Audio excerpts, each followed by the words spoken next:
കട്ടപ്പനയിൽ മദ്യലഹരിയിൽ യുവാവ് സുഹൃത്തിനെ കൊലപ്പെടുത്തി. കൊല്ലം സ്വദേശി പ്രശാന്തനാണ് കൊല്ലപ്പെട്ടത്.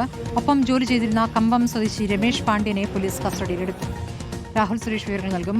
രാഹുൽ, സുഹൃത്തിനെ കൊലപ്പെടുത്തുകയായിരുന്നു. ഇയാൾ കുറ്റം സമ്മതിച്ചിട്ടുണ്ടോ? എന്താണ് ഇപ്പോൾ പോലീസ് പറയുന്നത്? സ്മൃതി, കട്ടപ്പന നഗരമധ്യത്തിൽ ഇന്നലെ രാത്രിയാണ് ഈ കൊലപാതകം നടക്കുന്നത്. പ്രതി കുറ്റം സമ്മതിച്ചിട്ടുണ്ട്. ഇരുവരും മദ്യലഹരിയിലായിരുന്നു എന്നാണ് പോലീസ് പറയുകയും ചെയ്യുന്നത്. രണ്ടുപേരും കട്ടപ്പന നഗരത്തിൽ തന്നെയുള്ള ആക്രിക്കടയിലാണ് ജോലി ചെയ്തു വരുന്നത്. ഇതിനിടയിൽ രണ്ടുപേരും ഇന്ന് മദ്യപിക്കുകയായിരുന്നു.